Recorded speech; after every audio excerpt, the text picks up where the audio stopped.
You know, the good thing about recording the My Car Guru podcast / radio program is that if you screw up, you can start over. And I'm on number 5 right now because I kept getting interrupted. Well, 2 of them I was interrupted. Somebody's beating on my door here at Gateway Ford. And the other one is I just got mush mouth. So I think I'm in the clear now. But this is one of those episodes that you're going to want to keep. It's really something that I haven't addressed in the My Car Guru guidebook, which you can still get a copy of it. It's free. It's 32 pages long, and it covers everything from buying to selling to trading. It will keep you from making a crazy mistake buying a car or selling a car or handling a title issue or picking a shop to work on your vehicle mechanically or if you need body and paint repairs.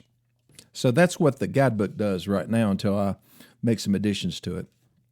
This particular topic, though, is boring in just a little bit deeper because what I'm talking about today, well, a few weeks ago I talked about the used car that you should never buy. Today, I'm talking about the new car or truck or SUV that you should never buy. I'm getting ready to save you a bunch of time, trouble, and a whole lot of money. So here we go. The first new car that you should never buy.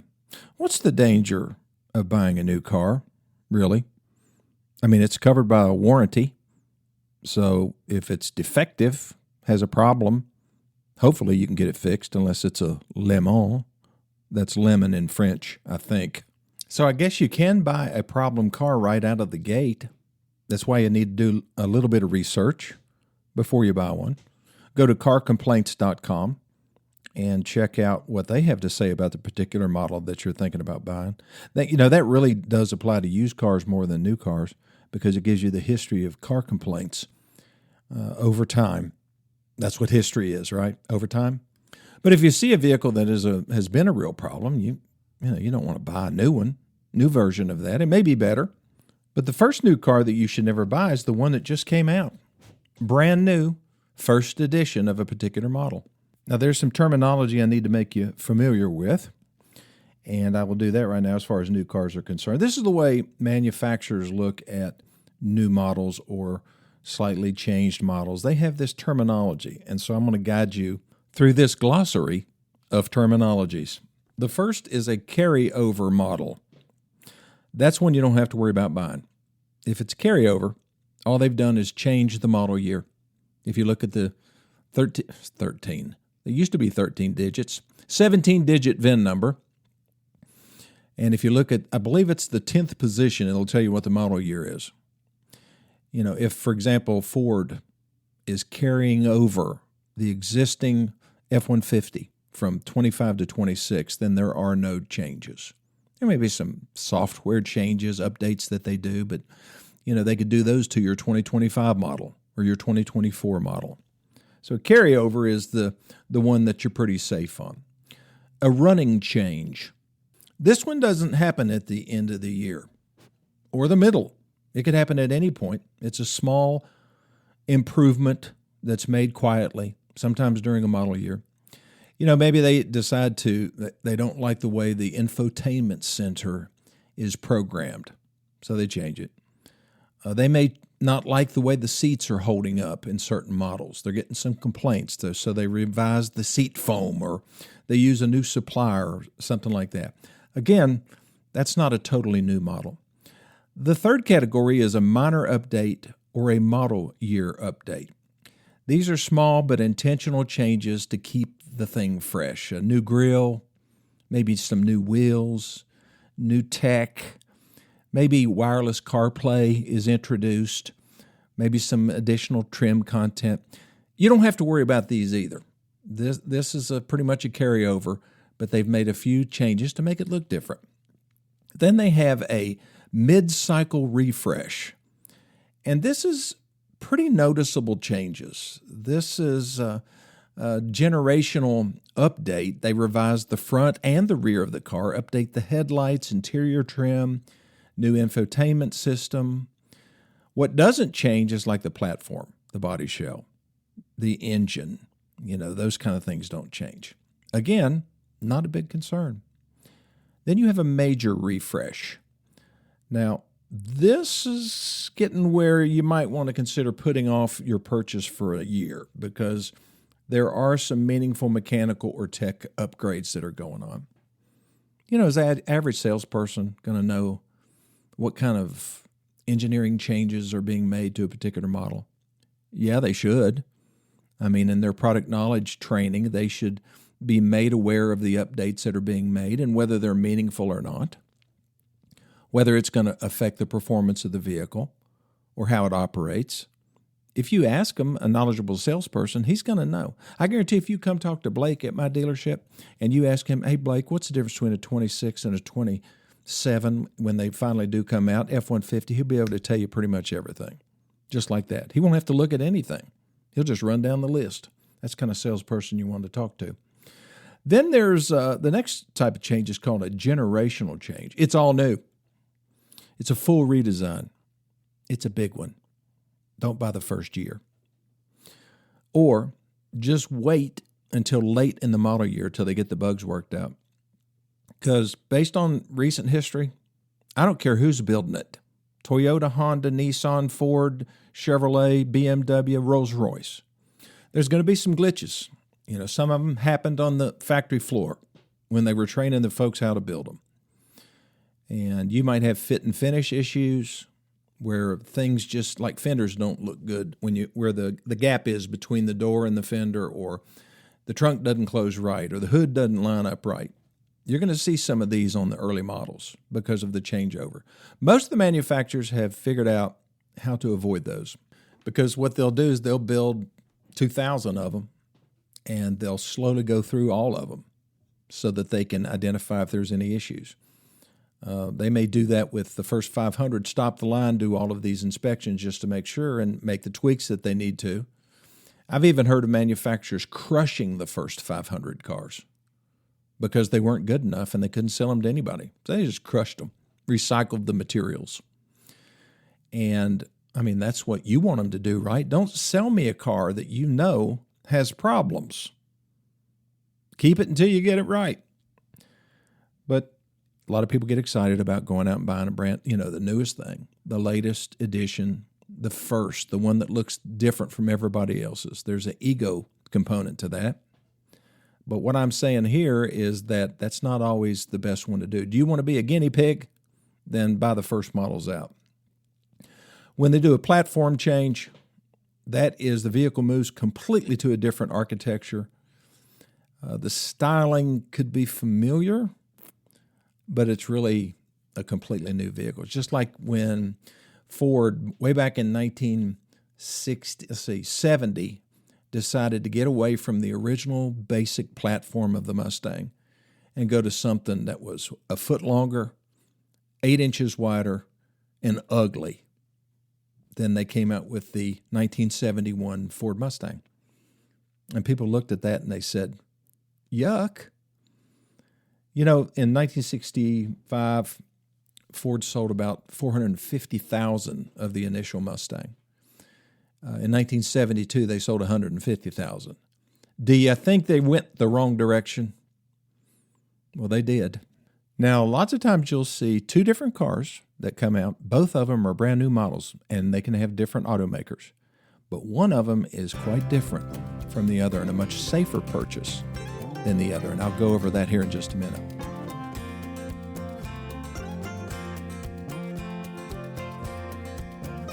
Okay, so two vehicles come out. Both are brand new, never been out before. And one of them is an absolute disaster, and the other turns out to be really good. And I'll give you an example. The Chevrolet Citation, 1981, when that vehicle came out, if you were one of the first buyers of that, you were unhappy because it had a myriad of problems when they first came out. And it really killed the momentum of the vehicle, and they had to kill it off pretty quickly. A different example would be the Ford Fusion. Well, why wasn't it a bad one? Well, because it was brand new. Ford hadn't sold the Ford Fusion or anything like it. I mean, they had some cars in that same basic category as far as size and everything is concerned. But the Fusion was a brand new car, but it really wasn't, because it was built on a Mazda 6 platform that had been out for a number of years and been a successful car.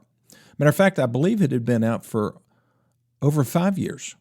And because it had that same platform, same engine, same wiring harness, same basic structure, the vehicle was a success from the get-go. Didn't have any recalls. And the car sold well. And if you were a first buyer of one of those first models, you were fine. But that's not always the case. It's good to find that out. What's the backbone of this particular car? Is it really new, or is it something that's been out for a while? If it's been out for a while, then you're probably safe buying it. Okay, let's move on. What other new cars, trucks, or SUVs should you never buy? The one with the bad test results. Obviously, if you don't read the test results, you don't know this. I would recommend, if you're interested in a car, go online to caranddrivermagazine.com, Road and Track, Edmunds. Find out these independent magazines if they've tested that particular car and what they say about it. I trust those magazines. I trust their drivers and the testers, and they will provide you with some good information. And that information is free, as opposed to having to subscribe to Consumer Reports, which are, they're very import car biased. It's just built into their DNA, and I don't always trust them. Number 3, car that you shouldn't buy. The one that doesn't match your actual lifestyle. Come on, folks. Don't go to a car dealership knowing that you need a 3-row SUV and you leave in a truck or you leave in a sports car. I know it's tempting, but we got to stick to our guns. We got to match our lifestyle. We've got to match our fundamental needs as a family. If you don't have a family, then, it doesn't matter what you buy. If you don't have other passengers, if you want to drive a 3-row SUV, that's fine. If you want to jack it up, do whatever you want to it, that's up to you. But when you've got other family members involved, and it could be elderly folks. I've got a guy coming in this afternoon to look at a vehicle. He's been in I think it's a Chevy Tahoe, which he has sold already. And he has to get something, still 4-wheel drive, still 3 rows, but he wants it to be lower so that his elderly parents can get in and out of it. Stick to your guns, and then you'll be happier with it. Another vehicle, a new vehicle that you shouldn't buy, is the oldest one on the dealer's lot. Check the age. How long has that vehicle been there? Ask the salesperson or the manager. Why did it not sell? I'd want to know that. If they have a whole row of, Honda Accords, and you ask the salesperson, says, show me the one that's been in inventory the longest, because I can promise you that that's the one that they will push you towards, or the one that they want to get rid of the most. Now, is that a good reason to buy it? Yeah, possibly. But you also want to know why. Make sure you test drive that car. Maybe there's a really weird vibration that it's making, or excessive road noise, or maybe it has some wind noise. Maybe somebody opened it up and the floorboard was wet because it had a leak.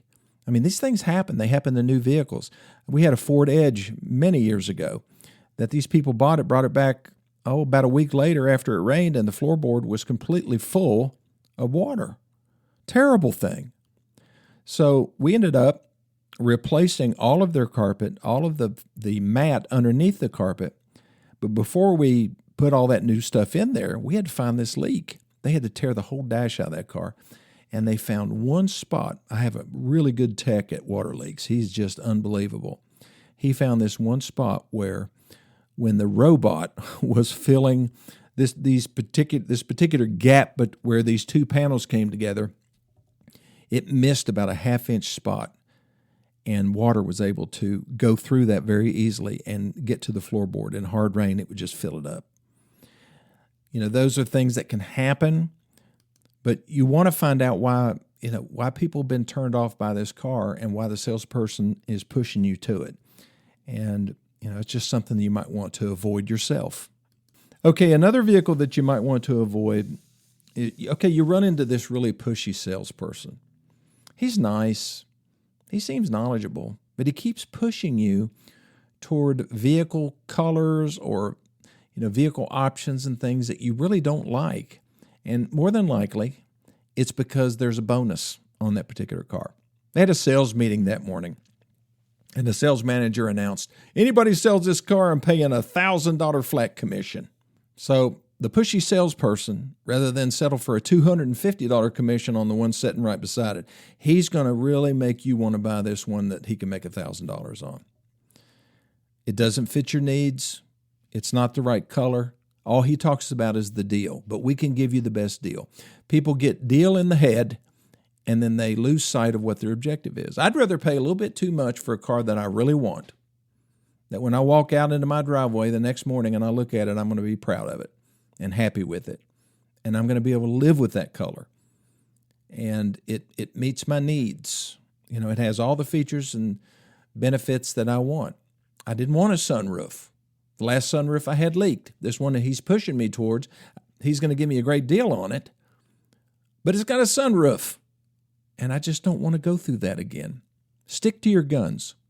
And understand that if he's really pushing you to a particular model or a particular car within that model, it's because he's got a bonus on it. That's the only reason a salesperson will do that, okay? All right.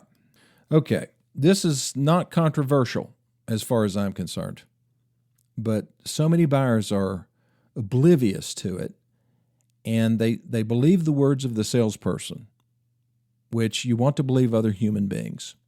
But this is one to be skeptical about, because if you go to a dealership that has all these new cars and you look at the window sticker, and right beside that window sticker is what we call an addendum label, or it could be a supplemental window sticker. Sometimes I use that terminology. This is where they take the MSRP and they add to it. And there's a bunch of other items on there. Some of them might make sense to you. Some of them don't. And probably 80 to 85% of the people don't even notice it. They're just looking at the car. They're not looking at the window sticker. When I'm buying a car, it's the first thing I'm going to do. I'm going to see, okay, let's say I'm interested in a Chevrolet Blazer at a Chevrolet dealership. Then I'm going to go to where all the Blazers are. I'm going to look at them. I'll see which colors I like. If I see one that I like the color, then I'm going to walk over to it and go straight to the MSRP, the window sticker, if I can see it. Now, some of these SUVs and stuff, they have deeper tinted windows, and they put those stickers on the back window, and you can't see it. If you can't see it, then you're going to have to ask the salesperson to show you a copy of it in the showroom. But if you can't see it, look and see all the options that it has. Look what package it has on it. And, that's the manufacturer's suggested retail price. That's what MSRP stands for. If there's another sticker beside it, those are features or additions that the dealership is adding to the MSRP of that car. So they may take a car that has an MSRP of $30,000, but when you look at the additions that they've added to it, it's $35,000 now. What are you getting for the extra $5,000? Most of the time you're getting nothing of value unless it says that it's for a luggage rack or all-weather floor mats or something like that. Another thing you have to do is just make sure that it says all-weather floor mats, that the factory window label doesn't also say all-weather floor mats, because there's a lot of dealerships will do that too. They'll try to double charge you for features that are included on the car to begin with. And then the deal breaker for me is going to be if there's any type of language on there like marketing adjustment or market value adjustment. Typically I've seen them anywhere from $1,500 to $3,500. What's that? That's nothing, is what it is. Then why do they do it, Lenny? It gives them extra negotiating room. So if they have a window sticker marked up to $35,000, the actual MSRP is $30,000. They can show you a $5,000 discount on paper, but you're still paying MSRP, even with their $5,000 off. Now, if they give you $5,000 off of MSRP, that's a great deal. But $5,000 off of a sticker that doesn't really mean anything. It's just fluff. It's paint sealant. It's fabric shield. It's protection package, or it's market value adjustment or marketing adjustment. When I see that, it makes me worry about what's going on inside the dealership. Because if they put that on there, then what does that say about them? Does that mean they're being upfront and honest? No, it means the opposite. I'll be back in just 1 minute.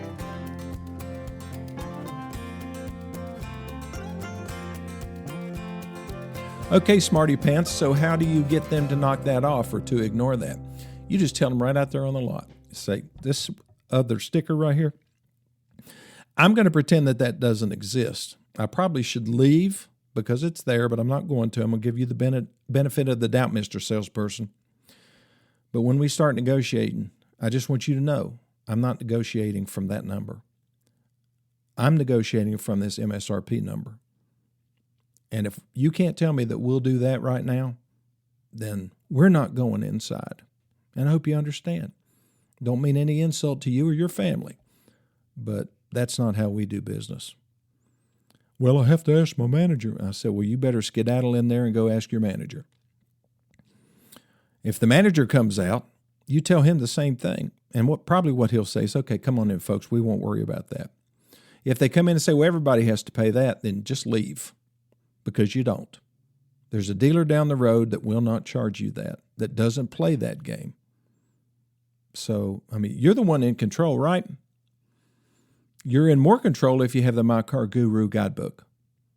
Because if you read that and you stick it in your glove box and give a copy to your kids, then they will be protected from now on when it comes to buying cars. I know you don't do it that often, right? You don't go out and buy new cars every week or every month or every 10 years even in some cases. That's why you need the guidebook, because it empowers you to say the right things and do the right things to save money when you're buying a car, selling a car, getting automotive service. There's no reason not to have it because it's free. Send me your email address, 423-552-2020. That's my cell phone number. Text your email address to me, and I'll send you a PDF of the My Car Guru guidebook. If you don't use email, call the dealership where I work that I own, 423-639-5151. Just tell the operator, have Lenny send me a copy of the My Car Guru guidebook, and here is my name and address. I'll print it out and I'll send you a copy. It's 32 pages long. It is your defense against a bad car deal. And I'm always here as well. Well, thanks for listening to this edition of My Car Guru. If you have any questions, you know how to get me. 423-552-2020, and I'll see you next time.